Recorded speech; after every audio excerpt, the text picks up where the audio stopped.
Coming up on Daily Iowan TV, Hamburg Inn on fire. We have the update on how one Iowa City restaurant is making progress to open its doors again. April showers brought us May flowers, but what will June bring us? I'll have the weather for you later. And in sports, we go from the track and field to the baseball field, and all more on tap.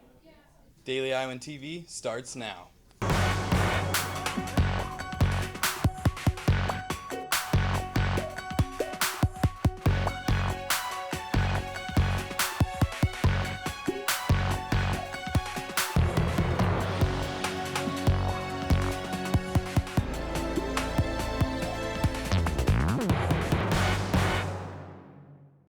Good evening and thanks for joining us. I'm Caleb Hayes. It's been a month since Hamburg Inn unexpectedly caught fire, and plans to reopen may be pushed back even further. Daily Iowan TV's Tanner Sigworth went to the establishment this afternoon to find out more. During one of the restaurant's busiest times of the year, graduation week, Hamburg Inn suffered from a fire in the building's basement. It was thought the repairs would take a few weeks, but that was not the case. Every time you think you're getting somewhere, something else comes up. We've run into a lot of surprises. Once you start tearing things up, you never really know what's underneath it. As you can see here, they've replaced the old floor above where the fire started. The fire was set right around in this area when some hot rags from the dryer spontaneously combusted, burning through to the restaurant above. It was clean, dry laundry that was folded on a shelf, just self-ignited in the middle of the night. The inn's main goal as of now is to clean up the leftover smoke damage using a fast and eco-friendly method. Contractors in here doing dry ice blasting. That'll pretty much get rid of the smoke, the soot. We'll get rid of the smell. The nice thing about the dry ice is it doesn't leave a mess. When it falls to the ground, it just evaporates. It's not like sand that you have to sweep up.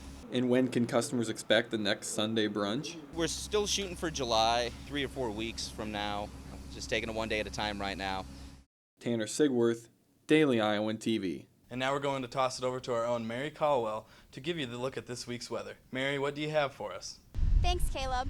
Today has been a beautiful day, and if you have the opportunity, you should really step outside because this week's forecast is looking like a lot of heat and rain. Tomorrow, there is a 30% chance of rain with a high of 92, which is the highest this week. On Wednesday, there's only a 20% chance of rain with a high of 89. And finally, Thursday, there's a 40% chance of rain with the temperature sticking in the 80s with a high of 87. That's all we've got for you today. Back to you, Caleb. 48 people were killed as Muslim group opened fire on one Kenyan town.